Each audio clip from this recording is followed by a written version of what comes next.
प्यारे बच्चों और मित्रों नमस्कार। हायर मैथमेटिक्स के इस वीडियो लेक्चर में मैं आपका स्वागत करता हूं। और पिछले लेक्चर में हमने लीनियर ट्रांसफॉर्मेशन या homomorphism from a vector space to या इनटू अनदर वेक्टर स्पेस को समझा था, उसकी प्रॉपर्टीज़ देखी थी। आज हम लोग उस टॉपिक को आगे बढ़ाएंगे और आज 3 इंपॉर्टेंट थ्योरम्स हम लोग करने वाले हैं। आज जो 3 थ्योरम्स हम लोग पढ़ने वाले हैं वो बेसिकली रिलेटेड हैं कर्नेल ऑफ होमोमॉर्फिज्म या कर्नेल ऑफ ट्रांसफॉर्मेशन से। और उसमें 2 चीज़ें समझनी है हम लोगों को, एक तो कर्नेल ऑफ होमोमॉर्फिज्म समझना है और एक रेंज ऑफ होमोमॉर्फिज्म समझना है। तो आइए सबसे पहले इनका एक बेसिक अप्रोच बनाते हैं और फिर थ्योरम्स को करेंगे बारी बारी से। आप लोगों ने ये समझा था कि अगर हमारे पास में f uf से vf पर एक होमोमॉर्फिज्म है, होमोमॉर्फिज्म, ठीक है ना, ये होमोमॉर्फिज्म या इसको हम लोग लीनियर ट्रांसफॉर्मेशन भी कहते हैं, है ना, लीनियर ट्रांसफॉर्मेशन, ठीक। सो ये f जो है वो वेक्टर स्पेस uf से वेक्टर स्पेस vf के ऊपर एक होमोमॉर्फिज्म या लीनियर ट्रांसफॉर्मेशन है। नाउ अब अगर हम लोग बात कर रहे हैं f की, तो f वास्तव में क्या एक मैपिंग होती है जो कि uf से vf पर होती है। तो इस मैपिंग में 2 चीजें इंपॉर्टेंट होगी। क्या? f क्योंकि एक मैपिंग होता है, ओके, होमोमॉर्फिज्म और कुछ नहीं, मैपिंग ही है, बस खास प्रॉपर्टीज के साथ में हो जाता है। तो f क्योंकि एक मैपिंग है तो यहाँ पर 2 चीजें हम लोग बताएंगे। एक बताएंगे कर्नेल, कि ये कर्नेल क्या होता है, कर्नेल ऑफ होमोमॉर्फिज्म, या इसको नल स्पेस भी कहते हैं, नल स्पेस, ठीक है ना, ये क्या होता है। अब जरा ध्यान दीजिएगा कि कर्नेल ऑफ होमोमॉर्फिज्म या नल स्पेस क्या होता है, इसकी डेफिनेशन हम आपको बता रहे हैं। तो भाई मान लीजिए कि f जो है वो uf से vf में एक होमोमॉर्फिज्म है, एक होमोमॉर्फिज्म है या लीनियर ट्रांसफॉर्मेशन है। तो कर्नेल ऑफ f को हम kf या फिर nf से डिनोट करते हैं, ठीक है। किससे?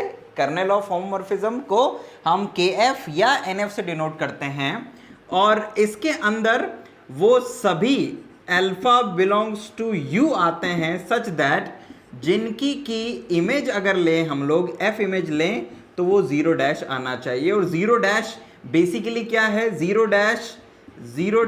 Is identity element of v होता है बेसिकली।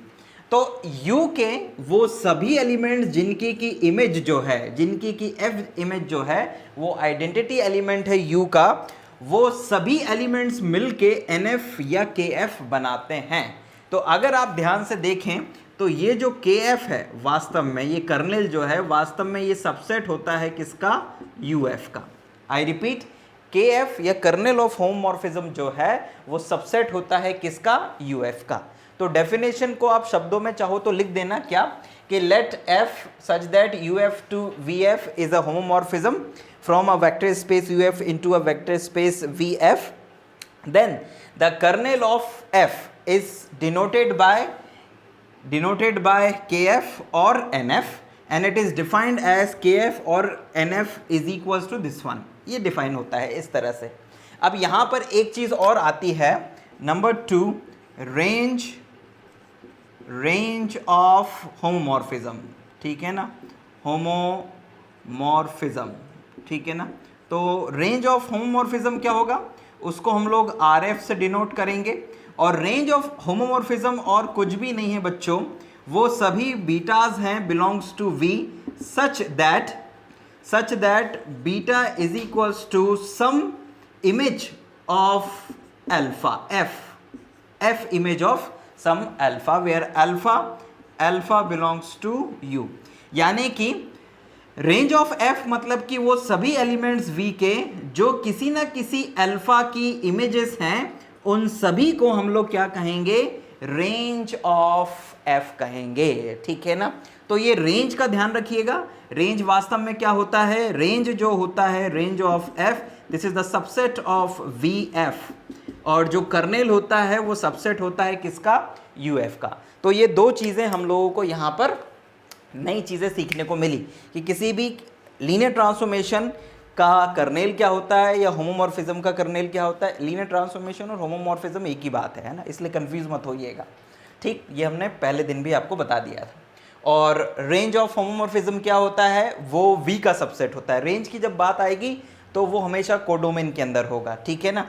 मतलब कि ये मैपिंग हो गई आपकी एफ होमोमॉर्फिज्म, ये यू हो गया, ये वी हो गया, तो जो कर्नेल है वो आपको यू के अंदर मिलेगा और जो आर है, आर एफ है, वो वी के अंदर मिलेगा, ठीक। और वो सभी एलिमेंट्स जो यहाँ पर किसी न किसी एलिमेंट से मैप कर रहे होंगे वो आर एफ के अंदर होंगे, और यहाँ के वो सभी एलिमेंट्स जो कि यहाँ पर जीरो डैश के साथ में मैप कर रहे होंगे वो किसके एलिमेंट होंगे, वो के एफ के एलिमेंट होंगे। समझ में आया। मतलब कि ये जो जीरो डैश होता है ये भी वास्तव में किसका एलिमेंट होता है, आर एफ का एलिमेंट होता है। मतलब कहने का मतलब ये है, क्योंकि हम लोगों ने जो प्रॉपर्टीज देखी थी किसकी, लीनियर ट्रांसफॉर्मेशन की, उसमें एफ जीरो बराबर जीरो डैश होता था। मतलब कि जीरो एलिमेंट की जो इमेज है वो जीरो डैश है। तो एक तरह से देखा जाए तो जो जीरो एलिमेंट है वो के एफ में होता ही है हमेशा, क्योंकि उसकी जो इमेज है वो क्या होती है, जीरो डैश होती है, यानी वी का आइडेंटिटी एलिमेंट होता है। It means zero element of U is always belongs to K F, यानी कि के एफ कभी भी एम्प्टी नहीं होगा।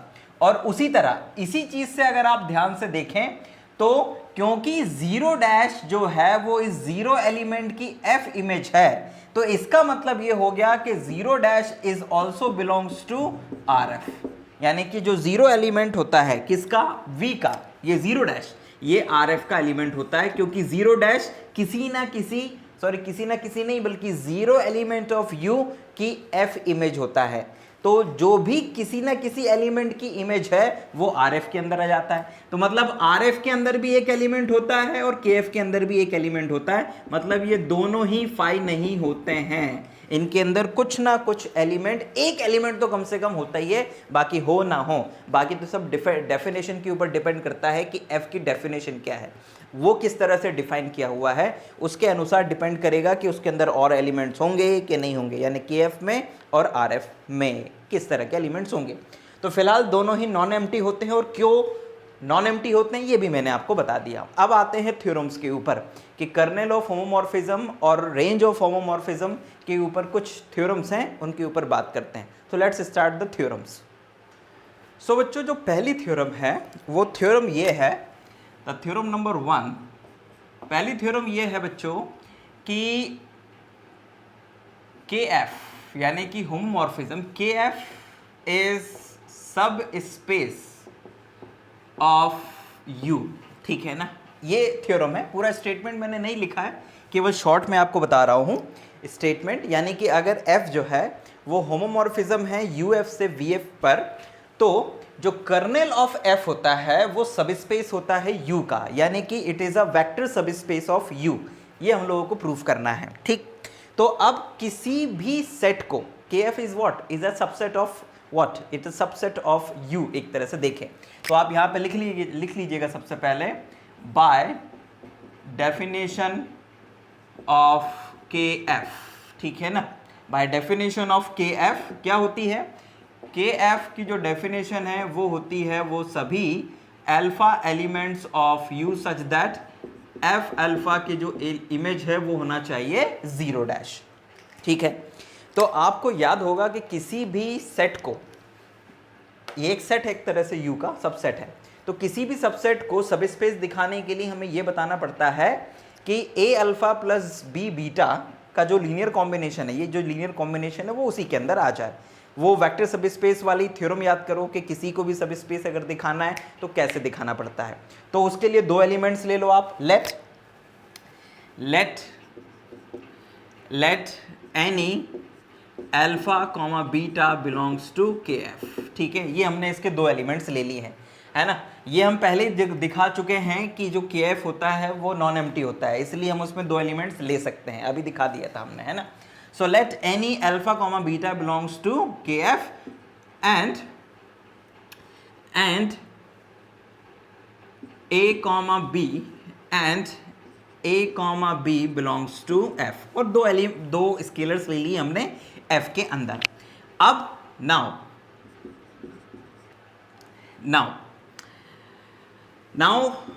we show A alpha plus B beta belongs to K F, ठीक है ना। हमें ये दिखाना है कि ये जो ए अल्फा प्लस बी बीटा है ये के एफ के अंदर है, और कोई भी एलिमेंट के एफ के अंदर तभी आ सकता है जब उसकी एफ इमेज 0 डैश के बराबर आ जाए। तो हमें 0 डैश लेकर आना है, ये ध्यान दीजिएगा। Now we show that this one. अब जरा ध्यान दीजिएगा। Now F A alpha plus B beta की अब हम लोग एफ इमेज लेते हैं। तो क्योंकि एफ जो है वो लीनियर ट्रांसफॉर्मेशन है, तो ये इस तरह से देगा आपको F alpha plus B F beta. यहाँ पे आप लिख दीजिएगा because F is linear transformation, ठीक है। उससे हमने ये कर दिया, ये लीनियर ट्रांसफॉर्मेशन की प्रॉपर्टी या डेफिनेशन के अकॉर्डिंग हमने किया। Now this is equals to A 0 dash plus B 0 dash. अब आप पूछेंगे कैसे, क्योंकि भाई अल्फा और बीटा के एफ के एलिमेंट्स हैं, अल्फा और beta belongs to K F, तो उनकी जो एफ इमेज होंगी, दोनों की एफ इमेज जो हैं वो 0 डैश आपको देंगी। तो आप यहाँ पे लिख दीजिएगा कि alpha beta belongs to K F, so this implies F alpha is equals to 0 dash और F beta is equals to 0 dash, ठीक है। तो ये 0 डैश आ गया, तो a into 0 dash b into 0 dash, तो ये 0 वैक्टर में जब a और b का मल्टीप्लाई होगा तो ये भी क्या हो जाएगा 0 डैश प्लस 0 डैश और इज इक्वल्स टू 0 डैश।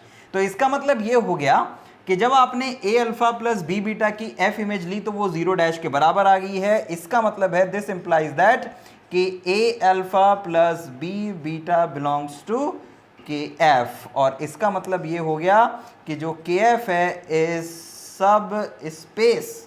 सब स्पेस ऑफ यू एफ।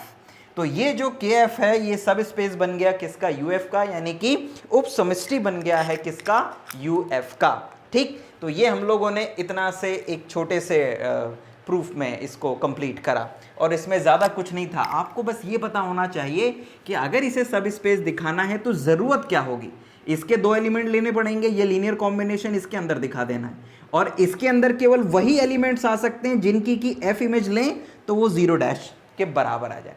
आपको समझना होगा थ्योरम को, ओके, याद रखने की जरूरत नहीं है, समझिएगा कि अप्रोच क्या है, कौन सा एलिमेंट कब के एफ के अंदर आ सकता है और कब नहीं आ सकता है, दैट्स ऑल। वो मेंटल अप्रोच डेवलप करिए, समझने की कोशिश करिए, याद रखने की नहीं। उसी तरह बिल्कुल इसी का ही एक मिलता जुलता भाई है, वो थ्योरम ये कहता है कि द रेंज ऑफ एफ यानी कि एक तरह से आर एफ इज सब स्पेस ऑफ वी एफ, ठीक है ना। ये हमें बताना है कि जो रेंज सेट होता है आर एफ का, होमोमॉर्फिज्म का, वो भी अपने आप में एक सब स्पेस होता है। किसके लिए सब स्पेस होता है, वो वी का, क्योंकि रेंज जो होगा वो वी में होगा।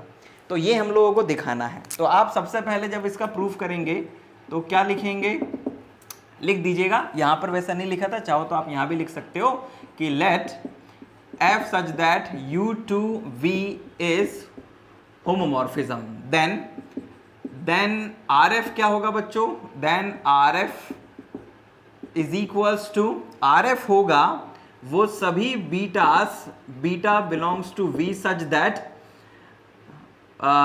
That beta is equals to F alpha और अल्फा बिलोंग्स टू यू, ठीक है ना, अल्फा बिलोंग्स टू यू, यानी यू के किसी एलिमेंट की इमेज होना चाहिए बीटा, तो वो किसके अंदर आएगा, वो आर एफ के अंदर आएगा। ये डेफिनेशन है।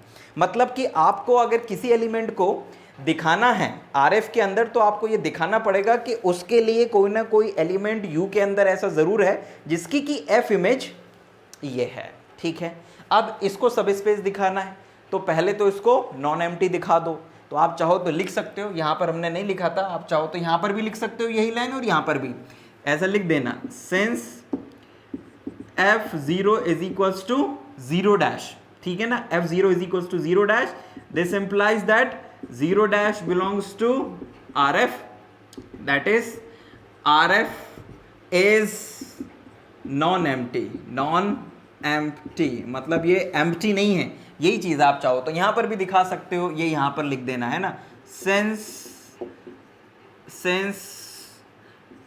f0 is equals to 0 dash, this implies that kf is not equals to 5, ये 5 के इक्वल नहीं होगा, ये चीज हमने यहां शब्दों में लिख दी है। अब अगर ये 0 डैश को अपने अंदर रखता है, मतलब नॉन एम्प्टी है, तो इसका मतलब ये हुआ कि दो एलिमेंट्स आप ले लीजिए, लेट β1 β2 बिलोंग्स टू RF, दो एलिमेंट्स ले लीजिए, है ना, belongs to RF। This implies that there exist α1 α2 belongs to U such that f α1 is equals to β1 और f α2 is equals to β2। भाई अगर हम ये कह रहे हैं कि इस रेंज सेट में दो एलिमेंट्स हैं β1 और β2, तो इसका मतलब ये हो गया कि U में α1 और α2 दो ऐसे एलिमेंट जरूर होंगे जिनकी की f इमेज अगर हम ले तो β1 और β2 हमें मिल जाएगा, राइट। नाउ अब अगर आप ये कह रहे हैं कि भाई ये दो एलिमेंट्स RF के हैं और इनके करस्पॉन्डिंग α1 और α2 U के अंदर है, अब हमें ये दिखाना है कि जो A अल्फा और अब हमें ये दिखाना है कि इनका दो स्केलर्स के साथ लीनियर कॉम्बिनेशन ले तो वो भी RF के अंदर आता है, और उसके लिए ज़रूरी होगा कि आप ये दिखा पाएं कि वो जो लीनियर कॉम्बिनेशन है वो किसी ना किसी की F इमेज है, ठीक है ना। तो आइए ज़रा देखते हैं, let A, B belongs to F, है ना, एंड नाउ अब A β1 plus B β2 is equals to A is okay, हम β1 की जगह लिख सकते हैं F α1 प्लस B β2 की जगह लिख सकते हैं F α2। नाउ F क्योंकि लीनियर ट्रांसफॉर्मेशन है तो हम यहां पर इसको ये लीनियर ट्रांसफॉर्मेशन की डेफिनेशन लगा के हम इसको ऐसे लिख सकते हैं, A it is equals to F of A α1 plus B α2। तो मतलब आपने क्या लिख दिया कि F A α1 प्लस B α2 की जब आप F इमेज लेते हैं तो ये आता है और ये किसके इक्वल है, इसके इक्वल है। सो इसका मतलब क्या हुआ, that is for any β1 β2 belongs to what, belongs to RF, we have F A α1 plus B α2 की F image is equals to A β1 plus B β2। So इसका मतलब ये हुआ, दिस इंप्लाइज दैट कि A β1 plus B β2 belongs to what, it is just belongs to RF। तो ये किसका element हो जाएगा, ये RF का एलिमेंट हो जाएगा। कौन, A β1 प्लस B β2, क्योंकि ये जो एलिमेंट है ये A α1 प्लस B α2 की F इमेज है, मतलब किसी ना किसी की ये एक तरह से इमेज है किसी एलिमेंट की, और F इमेज अगर किसी की है ये एलिमेंट कौन, A β1 प्लस B β2, तो ये डेफिनेटली रेंज सेट में आ जाएगा। तो दिस बिलोंग्स टू RF, तो इसका मतलब ये हो गया कि RF इज सब space of what, it is सब स्पेस ऑफ VF। और यही आप लोगों को दिखाना था बेसिकली। आपको बस ये समझना है बच्चों कि अगर आपको किसी चीज़ को सब स्पेस दिखाना है तो उसकी ज़रूरत क्या है, और वो जो ज़रूरत है वो आप कैसे पूरी करेंगे जो आपको दिया हुआ है, ठीक। यहाँ पर हम एक चीज़ लिखना भूल गए थे, यहाँ पे आप लिख दीजिएगा F इज लीनियर ट्रांसफॉर्मेशन, क्योंकि लीनियर ट्रांसफॉर्मेशन था इसलिए ये लाइन बदली थी इस लाइन में। अगर ये लीनियर ट्रांसफॉर्मेशन नहीं होता तो हम ये नहीं लिख सकते थे, ठीक है, because this is the property of linear transformation. तो इस तरह से बच्चों हम लोगों ने दो थ्योरम्स करी। एक से हमने दिखाया कि जो कर्नेल या जो नल स्पेस होता है वो अपने आप में एक सब स्पेस होता है U का, यानी कि डोमेन सेट का, और हमने ये दिखाया कि जो रेंज सेट होता है F का, यानी कि जो रेंज होती है F की, वो भी अपने आप में एक सब स्पेस होती है वेक्टर स्पेस V की। अब हम लोगों को एक थ्योरम और करना है इसके बाद में, ठीक है, जो कि इससे रिलेटेड एक इंपॉर्टेंट थ्योरम है, तो आइए उसके ऊपर बात करते हैं।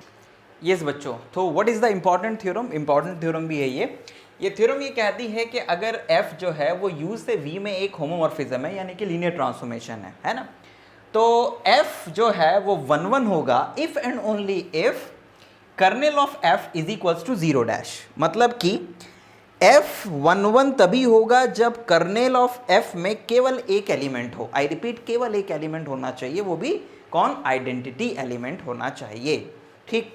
और यहाँ पर के एफ में 0 डैश नहीं, केवल 0 आना चाहिए, बिकॉज 0 डैश तो v का एलिमेंट होता है और के एफ में u के एलिमेंट होते हैं और u में 0 एलिमेंट होगा, तो मतलब के एफ इज इक्वल टू 0 होना चाहिए, ठीक है। क्योंकि 0 की इमेज 0 डैश होती है के एफ के डेफिनेशन के अकॉर्डिंग, तो बेसिकली के एफ के अंदर कितने, कौन सा एलिमेंट होना चाहिए, u का एलिमेंट होना चाहिए और उसमें 0 डैश नहीं होगा, 0 होगा।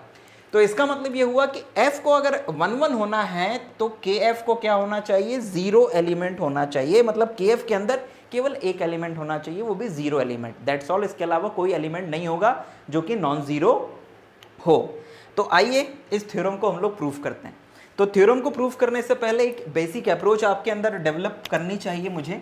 वो अप्रोच ये है कि अगर कोई मैपिंग है ना, ये सपोज दैट ये u और ये v, तो this is u and this is v और इसके बीच में f है, तो 1 1 का मतलब क्या होता है, 1 1 का मतलब ये होता है कि यहाँ का एक एलिमेंट यहाँ के एक एलिमेंट से मैप करेगा, ये होता है 1 1 मैपिंग।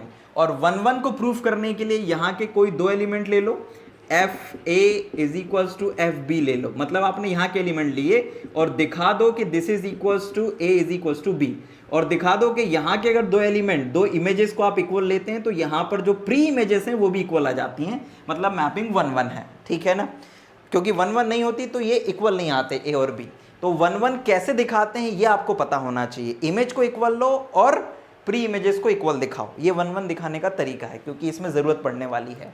सो ये तो आपके लिए केवल एक जनरल नॉलेज था, सामान्य ज्ञान की बात थी जो कि आपको यहाँ काम आने वाला है। अब आगे बढ़ते हैं कि इसको दिखाएंगे कैसे।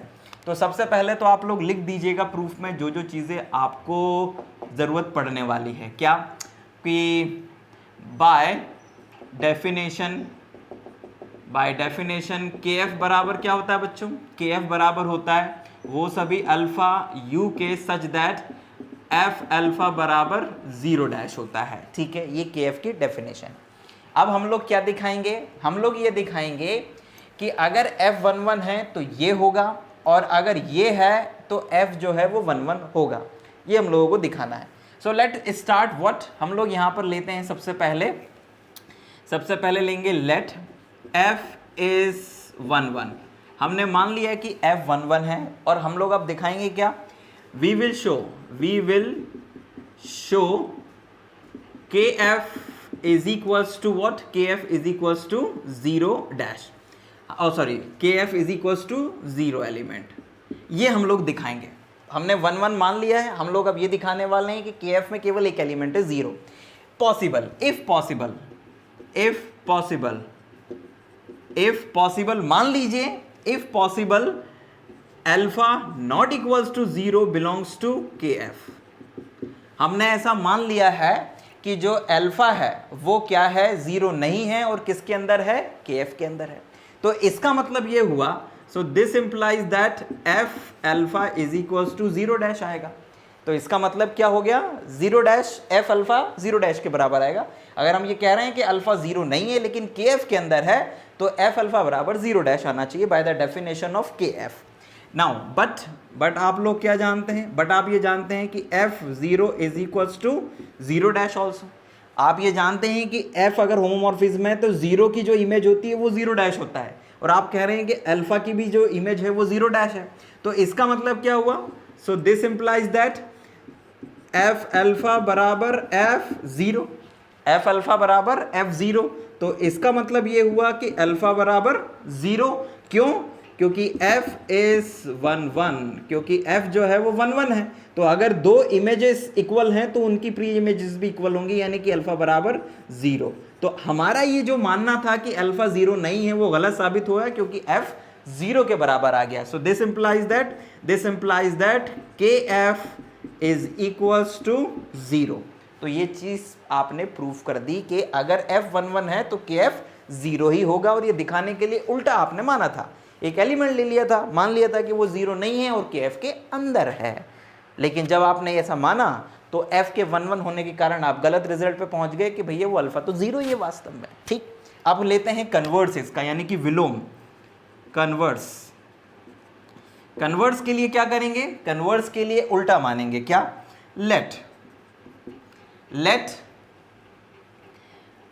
लेट के एफ इज इक्वल्स टू 0।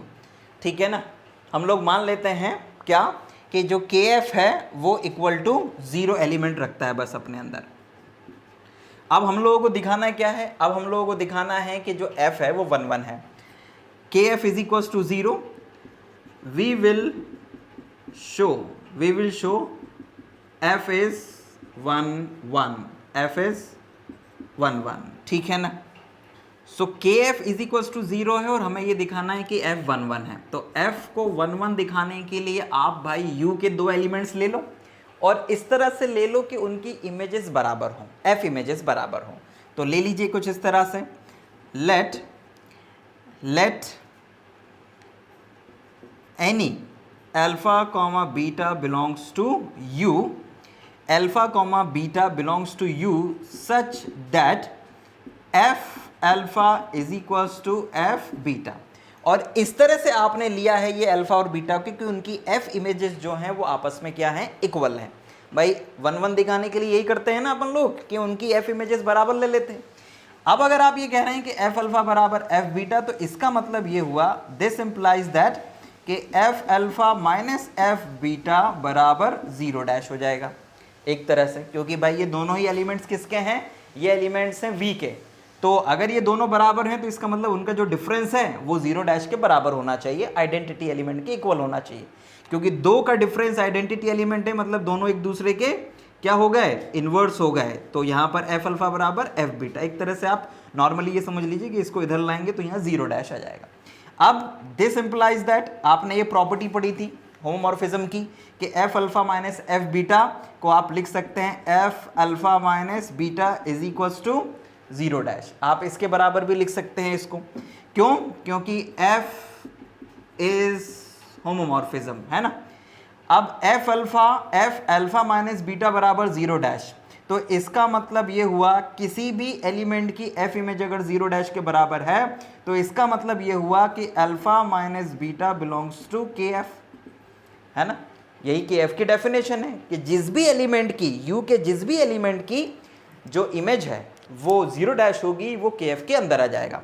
तो ये एलिमेंट आ गया के एफ के अंदर, लेकिन आपने ये माना है कि के एफ के अंदर तो केवल 0 एलिमेंट है, तो इसका मतलब ये हो गया कि अल्फा माइनस बीटा को बराबर होना चाहिए 0 के।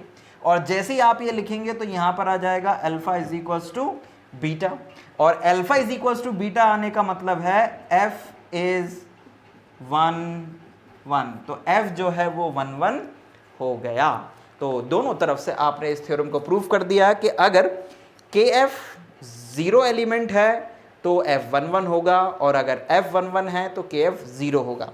अप्रोच आपके ध्यान में बस होना चाहिए, है ना। ये आपने बाय डेफिनेशन से लिखा, है ना, और ये आपने लिखा क्योंकि जो के एफ है वो केवल 0 एलिमेंट को रखता है। इसलिए अगर आप ये कह रहे हैं कि अल्फा माइनस बीटा के एफ में, तो अल्फा माइनस बीटा को 0 ही होना पड़ेगा, क्योंकि आपने पहले कह दिया था कि के एफ में केवल 0 एलिमेंट है। तो इस तरह से बच्चों आप लोगों ने ये 3 थ्योरम्स यहाँ पर कंप्लीट करी। तो आज आपने क्या क्या सीखा? आपने सीखा कि कर्नेल ऑफ लीनियर ट्रांसफॉर्मेशन या होमोमॉर्फिज्म क्या होता है। आपने ये सीखा कि रेंज ऑफ होमोमॉर्फिज्म क्या होता है। आपने ये सीखा कि दोनों कर्नेल ऑफ एफ और रेंज ऑफ होमोमॉर्फिज्म दोनों ही सब स्पेस होते हैं, यू के और वी के, बारी बारी से, ठीक है। और फिर आपने एक इंपॉर्टेंट थ्योरम करा कि अगर एफ कोई होमोमॉर्फिज्म है तो वो 1 1 तभी होगी जब उसका जो कर्नेल है उसके अंदर केवल 0 एलिमेंट हो। तो इस तरह से ये 3 इंपॉर्टेंट थ्योरम्स हमने आज के इस वीडियो लेक्चर में कंप्लीट करी। आने वाले वीडियो लेक्चर में हम इसी लीनियर ट्रांसफॉर्मेशन के टॉपिक को कंटिन्यू करेंगे, और जो इंपॉर्टेंट थ्योरम है जैसे फंडामेंटल थ्योरम ऑफ होमोमॉर्फिज्म है, आइसोमॉर्फिज्म है, तो इन थ्योरम्स के ऊपर हम लोग बात करेंगे और धीरे धीरे इस लीनियर ट्रांसफॉर्मेशन वाले टॉपिक को भी कंप्लीट करेंगे। थोड़ा समय ज़रूर लगेगा बच्चों, लेकिन मैं कोशिश ये कर रहा हूँ कि आपको डेप्थ में और जितना हो सके ज़्यादा से ज़्यादा टॉपिक को वीडियो लेक्चर्स के माध्यम से कवर कर दूँ, ठीक है। तो तो हमारे साथ बने रहिए और अपना फीडबैक आप ईमेल के माध्यम से या कमेंट बॉक्स में कमेंट करके हमें दे सकते हैं, या कोई क्वेरी हो तो आप ईमेल के माध्यम से पूछ सकते हैं। हम जल्दी नेक्स्ट वीडियो में फिर आपके सामने उपस्थित होंगे, तब तक के लिए हमें आज्ञा दीजिए। बहुत बहुत धन्यवाद। जय हिंद, वंदे मातरम। पढ़ाई करते रहिए और आगे बढ़िए।